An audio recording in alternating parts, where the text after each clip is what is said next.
Twelfth physics के अंतर्गत हम देखने जा रहे हैं स्थिर विद्युत और उसका ये एंडिंग पार्ट है। और ये टॉपिक जो आज हम लेकर चल रहे हैं वो है वान डी ग्राफ जनित्र। तो हमको सबसे पहले ये समझना है कि वान डी ग्राफ जनित्र में ये जो वान डी नाम है वो क्या है और जनित्र का क्या मतलब है। देखिए, वान डी ग्राफ जो है वास्तव में ये तो एक वैज्ञानिक का नाम है जिसने इसकी खोज की थी।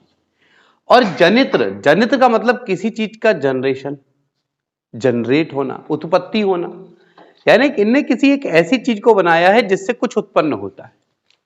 बनाया किसने? वान डी ग्राफ ने। तो वान डी ग्राफ ने एक ऐसा उपकरण तैयार किया जिसमें उच्च विभवांतर उत्पन्न किया जा सके। हजारों वोल्ट का विभवांतर उत्पन्न करने की जो युक्ति है वो युक्ति चूंकि वान डी ग्राफ ने उसे बनाया था तो उसका नाम दिया गया वान डी ग्राफ जनित्र। ठीक है। और वान डी ग्राफ ने ये सारी बातें कैसे सोचा कि ऐसा संभव है? उन्होंने ये सोचा कि यदि यहां से मान लो अचानक कोई बहुत सारा आवेश दिया जाए और उन्होंने ये देखा कि जब आवेश दे तो जैसे मान लें ये एक प्रकार एक धातु है, ये एक धातु है और फिर ये भी एक धातु है और ये भी एक धातु मान के चले। तो उन्होंने ये एक बात उनके दिमाग में आई थी कि जब आवेश, उतना ही आवेश इन तीनों को, चारों को दिया जाए, जो आकृति आप देख रहे हैं ये धातु की आकृतियां हैं, कल्पना करें, और इन सबको जब आवेश दिया गया तो अब ये देखा कि इनको आवेश देने पे क्या वास्तव में आकृति की वजह से कोई फर्क पड़ता है क्या? तो उन्होंने समझा यार sigma is equal to Q by क्या होता है? ए। क्यू चूंकि मैं सभी को क्या दे रहा हूं? समान, इसका मतलब कांस्टेंट हो गया ना। तो सिग्मा का ए के साथ क्या संबंध बैठा?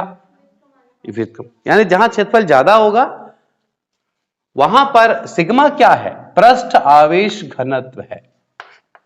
पृष्ठ आवेश घनत्व यानी पृष्ठ के इकाई क्षेत्रफल में आवेश की मात्रा है।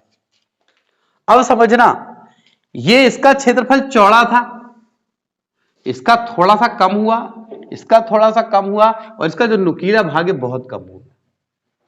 जब आवेश सबको ही दे रहे हैं हम, लेकिन लेने की जो कैपेसिटी है वो कैसी है? क्षेत्रफल यहां ज्यादा है तो सिग्मा क्या होगा? कम होगा। यहां थोड़ा सा क्षेत्रफल इसकी तुलना में क्या हो गया? बढ़ गया। इसकी तुलना में क्षेत्रफल घट गया, इसकी तुलना में क्षेत्रफल कम हो गया तो सिग्मा क्या होगा? अधिक। यहां और कम हो गया तो सिग्मा और अधिक। यहां बिल्कुल कम हो गया तो सिग्मा बहुत। यानी जो भाग नुकीले होते हैं, जब कभी आवेश अगर दोगे तो जो भाग नुकीले होते हैं वो नुकीले भाग ज्यादा से ज्यादा आवेश को एक्सेप्ट करते हैं। इसको हम कहते हैं नुकीले भागों की क्रिया। तो यही आएगा आपके सिद्धांत में। भाई सिद्धांत कोई पूछ ले कि वान डी ग्राफ जनित्र का सिद्धांत किस पे आधारित है तो आप कह देंगे नुकीले भागों की क्रिया। किस पे आधारित है? हाँ, यानी चालक के नुकीले भाग, चालक के नुकीले भाग की क्रिया। अब उसको एक्सप्लेन करना हो तो आप ये बता सकते हैं किसी चालक को जब आवेश दिया जाता है तो उसका जो नुकीला भाग होता है उसका क्षेत्रफल क्या होता है? कम होता है। और क्षेत्रफल कम होता है जिससे कि पृष्ठ आवेश घनत्व क्या होगा? अधिक होगा। और अधिक से अधिक आवेश को ये एक्सेप्ट करेगा। तो ये तो बात हुई कि अच्छा एक बात बताओ, वान डी ग्राफ जनित्र कैसा उपकरण है जो उच्च विभवांतर को उत्पन्न कर सके। अब एक बात बताओ कि विभवांतर V किस पे डिपेंड है? यानी विभवांतर उत्पन्न किसकी वजह से होगा? आवेश की वजह से। तो इस पूरे वान डी ग्राफ जनित्र का जब कंसेप्ट बन रहा था, वान डी ग्राफ जब इसके बारे में सोच रहे थे तो उन्होंने यही सोचा होगा कि भाई सबसे पहले तो विभव बनाना है, मतलब आवेश चाहिए। अब आवेश को इकट्ठा करना है तो इकट्ठा करने के लिए पहले आवेश ले तो ले पहले, तब तो इकट्ठा करेंगे। तो क्या हुआ, उन्होंने ये कंसेप्ट सोचा कि यार सबसे ज्यादा आवेश कहां से एकत्रित होगा? तो नुकीले भाग की क्रिया से। यानी नुकीला भाग जहां होगा वहां से वो ज्यादा से ज्यादा आवेश को लेता है। अब ये बात तो हो गई कि चलो यार लेता है, ठीक, अच्छी बात है। अब लेने के बाद वो इकट्ठा कैसे होगा? क्योंकि हम एक ऐसा उपकरण बनाना चाहते हैं जो उच्च विभवांतर रखे, मतलब उच्च आवेश रखे। अभी थोड़े बहुत आवेश से क्या होगा, ले भी लिया तो उसके लिए आगे कहानी सुनो पूरी, तब समझ आएगा कि वान डे ग्राफ ने क्या किया। यानी उसके माइंड में अब ये चला कि ठीक है, आवेश लेने का तरीका तो मिल गया, लेकिन अब उस आवेश को कहां जाके इकट्ठा करें, कैसे करें, क्या कंसेप्ट होना चाहिए उसका, तो वो चीज अब समझना है अपने को। ठीक है, तो पहले बताओ सिद्धांत क्लियर है? अच्छा, एक बात और ध्यान रखना, सिद्धांत में एक लाइन में फटाफट बोल सकता था, लेकिन ये चीज आपको फिर फील नहीं कर पाते कि क्या मतलब होता है। तो मतलब क्लियर है? मैंने अलग अलग आकृतियां बनाई, क्षेत्रफल को संबंध बनाया उसका, मैंने बड़ा फिर छोटा फिर छोटा, फिर नुकीले भाग का बिल्कुल छोटा, क्योंकि डायग्राम से कंसेप्ट दिमाग में अच्छे बैठ जाते हैं। ये चालक के नुकीले भाग की क्रिया पे आधारित है। अब यहां थोड़ा स्पष्टीकरण कर दें, नुकीले भाग का क्षेत्रफल क्या होगा? नुकीले भाग का क्षेत्रफल कम होगा,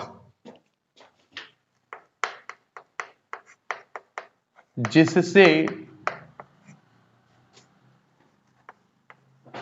पृष्ठ आवेश घनत्व सिग्मा अधिक होगा।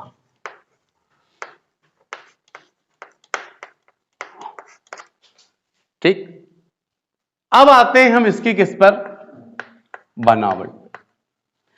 और मैंने बताया कि वान डे ग्राफ के अंदर क्या चल रहा था कि भाई ठीक है, आवेश तो ले लिए, किस तरह से ले ही लेंगे, अब बात आती है इसको कलेक्ट कैसे करेंगे, उसकी क्या वजह होगी। लेकिन वान डे ग्राफ एक बात और जानता था, और वो बात थी वैद्युत पवन। वो इस बात को भी जानता था कि वैद्युत पवन नाम की भी एक घटना है। वैद्युत पवन, पवन यानी हवा, वैद्युत यानी विद्युत के द्वारा चलने वाली। तो उसने ये देखा था कि एक कोई चालक है और उसके पास क्या है, इसके समीप से कोई अन्य चालक अगर गुजरे तो ये भी इस आवेश को लेकर के चले जाता है, और अगर कहीं पे ऋणावेश है तो ऋणावेश की वजह से भी ऐसा होता है। यानी धनावेश और ऋणावेश दोनों की वजह से क्या चल सकती हैं, विद्युत पवन चल सकती है। ये बात इसके दिमाग में थी। अब क्या सोचा, कैसे सोचा, वो दिखाता हूं आपको मैं डायग्राम से, और सारी बातें तो समझ आएंगी जब हम डायग्राम में कार्यविधि को पढ़ेंगे। आओ, सबसे पहले क्या करना है आपको, ये है वही जमीनी सतह है आपके पास, ठीक है, ये जमीनी सतह है। जमीनी सतह में यहां पर बनाना है आपको, जैसे कॉलम बनाए जाते हैं ना भाई, अपने घर बनते हैं तो कॉलम बनते हैं कि नहीं बनते, तैसे कंक्रीट का बहुत मोटा सा, जैसे पुलों में बनता है, मोटा सा पूरा क्या बना दिया, कंक्रीट का स्तंभ बना दिया। कितने स्तंभ, 2 स्तंभ। कितने ऊंचे, 15 मीटर ऊंचे। ठीक, ये कितनी हाइट है इसकी, 15 मीटर। ये बनाने के बाद इसने क्या किया, इस पे गोलाकार धातु का अर्धगोला बनाया। धातु होता है, जो छोटी गेंद होती है उतनी छोटी, बहुत बड़ा धातु का क्या बनाया, आधा गोला, पूरा गोला नहीं, आधा गोला, जैसे कॉलम के ऊपर उसको रखे तो ऊपर की छत बन जाए। अब ये बना, ये क्या है, ये अर्धगोला है, ये है धातु का गोला, धातु का अर्ध गोला।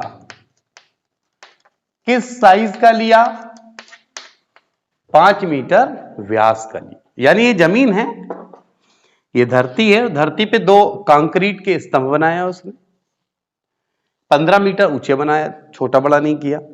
ऊपर में उसने एक अर्धगोला रखा, और अर्धगोले का जो व्यास है वो कितना दे दिया उसने, 5 मीटर। ठीक है, अब यहां पर बीचों बीच में यहां 2 घिरनियां रखा उसने। ये क्या रखा, घिरनी, और इस घिरनी में एक बेल्ट, जैसा आटा चक्की देखे हो आप लोगों ने, घिरनियों के बीच में कैसे चौड़े बेल्ट चलते हैं ना, दो घिरनियों के बीच में ये चौड़ा बेल्ट रख दिया आपने, ये चौड़ा बेल्ट।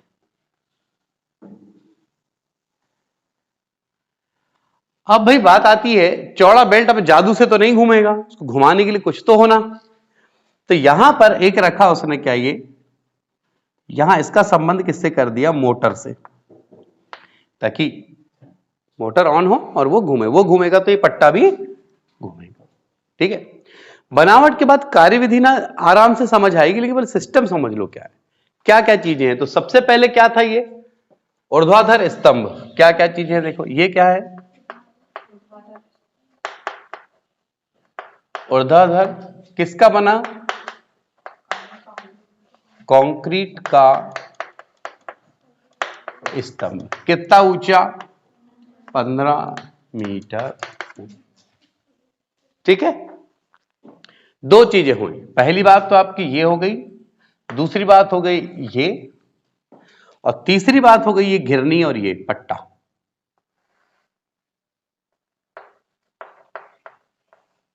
घिरनी हो गई आपकी तीसरी बात, और विद्युत रोधी पट्टा,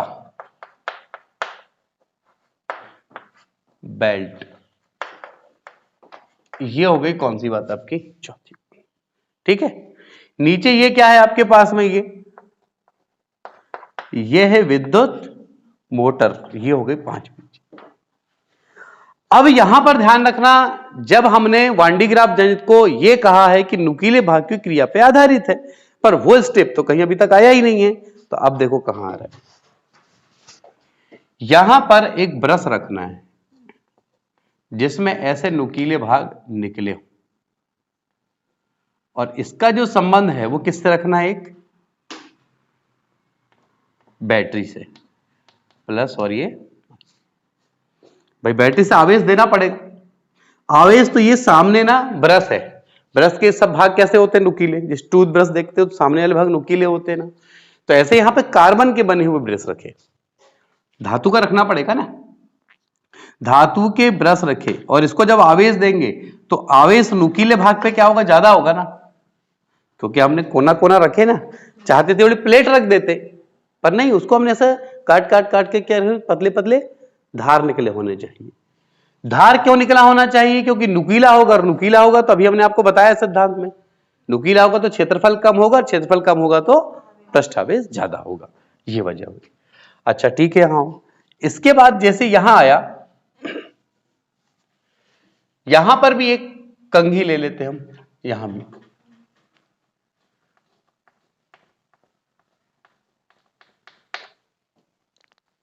इसको क्या कहेंगे, और इसको क्या कहेंगे, इसको कहेंगे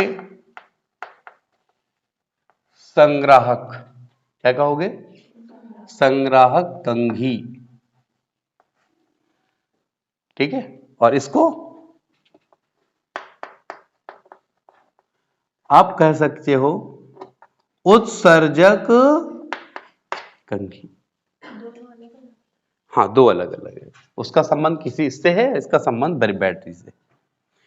और इसके अंदर एक आप इस तरह की लोहे की राड जो कि नीचे जमीन में जाके गड़ी होनी चाहिए, लोहे की राड जो कि जमीन में क्या हो, गड़ी, क्योंकि अंदर जब आप देखेंगे विभवांतर बहुत ज्यादा उत्पन्न होने वाला है, किसी प्रकार का खतरा ना हो, उस खतरे से बचने के लिए लोहे की राड है। अगर ज्यादा ही आवेश हो गया तो वो कहां चले जाए, फिर पृथ्वी में। और ये पूरा उपकरण जो देख रहे हो आप, पूरा उपकरण पैक होगा, ये पूरा उपकरण क्या होगा, ये, और ये बाहर जो है, और टोटल का संबंध फिर ये पृथ्वी से होगा। तो इतनी चीजें पहले बिल्कुल क्लियर हो, और कार्यविधि बहुत इजी है। एग्जामिनेशन में बनावट को लिखने नहीं आता ज्यादा, एग्जामिनेशन में बनाने आता है। तो आपको मालूम है, मैंने दो स्तंभ बनाया 15 मीटर ऊंचे, उसके ऊपर एक अर्ध गोलाकार धातु का मैंने लिया, और ये कितना है, 5 मीटर व्यास वाला है। ठीक है, अंदर दो घिरनियां हैं, दो कंघियां हैं, एक संग्राहक कंघी और एक उत्सर्जक कंघी है। क्यों ऐसे नाम दिए गए हैं अभी सब क्लियर हो जाएगा। अब ये जो बेल्ट है एक विद्युत रोधी बेल्ट। ठीक, अब बात आती है उस पॉइंट पे हम पहुंचते हैं जो एग्जामिनेशन में सबसे ज्यादा लिखने के लिए आता है, और वो है क्या? कार्यविधि। ठीक है, अब बात आती है कार्यविधि की। तो देखें, बहुत सिंपल है, स्टेप टू स्टेप चलना, कुछ भी नहीं। सबसे पहले हमने क्या किया, बैटरी की सहायता से जो कंघी है, इस कंघी को हमने क्या दिया? आवेश दिया। तो सबसे पहली बात तो आई कि बैटरी से आपने किसको, कौन सी कंघी? उत्सर्जक कंघी को आपने क्या दिया? आवेश। चलो भाई, आपने आवेश दिया तो उसके नुकीले भाग में सबसे ज्यादा आवेश होगा कि नहीं, बताओ? और नुकीले भाग में सबसे ज्यादा आवेश है, और जब ये बेल्ट घूम रहा है तो प्रेरण की क्रिया होगी कि नहीं? और प्रेरण की क्रिया होगी तो इस बेल्ट पे चला तो कौन सा आवेश उत्पन्न हुआ? यहां पे प्रेरण के द्वारा धन। जब ये बेल्ट ऊपर की ओर चला तो वो इस कंघी से मिला, जब इस पे धनावेश, तो देखो यहां पे विद्युत पवन चलने लगी, बेल्ट पे कौन सा आवेश उत्पन्न हुआ? ये धनावेश जब किस कंघी में गया? गोले के संपर्क में जो एक कंघी रखी हुई है, संग्राहक, संग्राहक क्योंकि ये कलेक्ट करेगा यहां, इस धनावेश के कारण ये धनावेश हुआ। धनावेश कण इस गोले के बाह्य तल पे क्या आ जाएगा, बताओ? प्रेरण के कारण। लेकिन अंदर वाले तल में क्या हो जाएगा? जैसा हम संधायित्र में पढ़ते थे, है ना? यहां पर आंतरिक तल पे ऋणावेश और बाह्य तल पे क्या हुआ? सिस्टम से समझ लें, जब बैटरी के माध्यम से उत्सर्जक कंघी को आवेश दिया गया तो उसके जो नुकीले भाग हैं उसका क्षेत्रफल कम होता है, वहां पृष्ठ आवेश सबसे अधिक होता है। अब यहां विद्युत पवन चलने लगती हैं, और जब बेल्ट इस क्षेत्र से गुजरता है तो धनावेश लेकर चलता है, और यह धनावेश लेकर जब जाता है और जैसे ही संग्राहक कंघी के संपर्क में आता है तो प्रेरण की क्रिया होती है, जिससे कि संग्राहक कंघी आवेश को ग्रहण तो कर लेती है, लेकिन गोले के बाह्य तल पे धनावेश, लेकिन आंतरिक तल पर ऋणावेश उत्पन्न हो जाता है। अब इस बेल्ट जैसे ही नीचे की ओर गति करता है, तब गोले में आए हुए ऋणावेश के कारण, गोले में आए हुए ऋणावेश के कारण पुनः वैद्युत पवन चलती है, जिससे कि वो ऋणावेश और बेल्ट पर जो धनावेश है वो एक दूसरे को क्या कर देते हैं? निरस्त कर देते हैं। बेल्ट में धनावेश हो कि जब ये यूं जा रहा है तो इसमें उत्पन्न जो ऋणावेश के कारण विद्युत पवन चली, तो वो ऋणावेश के कारण चलने वाली विद्युत पवन के कारण से इस बेल्ट में जो धनावेश है वो कट पिट के कितना हो जाता है? 0। और जब बेल्ट घिरनी ऊपर वाली घिरनी से नीचे वाली घिरनी की ओर आता है तब तक उसमें कोई भी आवेश नहीं रहता है, और जैसे ही यह फिर निचले लेवल पर आता है, निचले स्तर पर, पुनः यह धनावेश को ग्रहण करता है। धनावेश ग्रहण के पुनः ये ऊपर की ओर चलता है, पुनः प्रेरण की क्रिया होगी, गोले पर बाह्य तल पे धनावेश और आंतरिक तल पे क्या आएगा? ऋणावेश। फिर ऋणावेश कारण क्या होगा? विद्युत पवन। और ये प्रोसेस बार बार क्या होगी? चलती रहेगी। तो प्रति चक्र में क्या हो रहा है? हर एक चक्र में जाके धनावेश तो इकट्ठा होते जा रहा है, और यहां का ऋणावेश क्या होते जा रहा है? अपने आप समाप्त होते जाता है। तो प्रति चक्र में गोले पे धनावेश कलेक्ट होते होते एक समय ऐसा आता है कि जब आवेश बहुत ज्यादा कलेक्ट हो जाएगा, और जब वो बहुत ज्यादा कलेक्ट हो जाएगा तो विभव का मान क्या होगा? बढ़ जाएगा। और यही है विभवांतर उत्पन्न करने की युक्ति। बहुत ही सामान्य सी बात है, एक बार फिर सुन लें।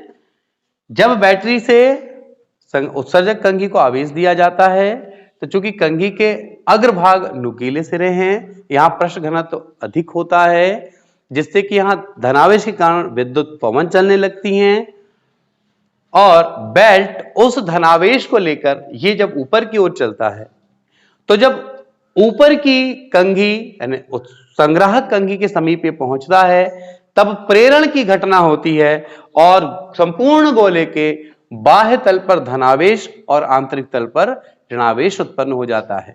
अब ऋणावेश के कारण भी वैद्युत पवन चलने लगती हैं। ऋणावेश के कारण भी वैद्युत पवन चलने लगती हैं और इन विद्युत पवन के चलने से ऊपरी सिरे तक बेल्ट में जो धनावेश पहुंचा था, जब यह बेल्ट नीचे की ओर आने लगता है तो उसका धनावेश ऋणावेश के कारण चलने वाली विद्युत पवन की वजह से निरस्त हो जाता है और बेल्ट पर आवेश शून्य होता है। और जब यह निचले घिरनी तक आता है तब तक इसका आवेश शून्य हो जाता है और इसी घटना को ये बार बार दोहराते जाता है, जिससे कि गोले के बाह्य तल पर धनावेश एकत्रित होते जाता है और उसका जो ऋणावेश है वो समाप्त होता जाता है। इस तरह गोले के पृष्ठ पर बहुत अधिक मात्रा में जब धनावेश एकत्र हो जाता है तो चूंकि आवेश बढ़ेगा तो विभव भी बढ़ेगा, जिससे कि उच्च विभवांतर उत्पन्न किया जा सकता है। और यही कार्यविधि है किसकी? वान डी ग्राफ जनरेटर की। बात आती है उपयोग की। तो उपयोग तो पहला उपयोग सब जानते हैं, उच्च विभवांतर उत्पन्न करना। प्रोटॉन न्यूट्रॉन वगैरह इनको त्वरित करने के लिए जब हमें उच्च विभवांतर की जरूरत पड़ती है तो भी हम इसका उपयोग करते हैं। इसका दोष क्या है? इसका दोष यह है कि आकार में बहुत बड़ा है। आकार में तो हम आसानी से एक स्थान से उठा करके दूसरे स्थान नहीं ले जा सकते, एक बात ये। दूसरी बात यह है कि खतरनाक है, मतलब इतना ज्यादा विभवांतर उत्पन्न हो जाएगा कि यहां पर कोई भी घटना होना मतलब आम बात हो जाती है। यह बहुत ही कंट्रोल करना पड़ता है, इसलिए कंक्रीट का बनाया जाता है। और ये बाहर बहुत ज्यादा आवेश अगर आ गया तो ये देखेंगे बाहर का संबंध किससे है? पृथ्वी से, जिससे कि पूरा आवेश कहां चला जाएगा? नीचे। किसका? ये गोले का नहीं जाने वाला है, ये इसके बाहर पूरा एक ढांचा पैक बना हुआ है। जब आवश्यकता से ज्यादा आवेश होगा तो फिर हम पृथ्वीकृत कर दिया जाएगा। हमेशा पृथ्वीकृत बनाए रखना जरूरी नहीं है, ये डिपेंड होता है कि हम इसको बनाएं या ना बनाएं। जब ज्यादा विभवांतर उत्पन्न होता है तब बनाना बहुत ही जरूरी हो जाता है ताकि हम खतरे से बच सकें।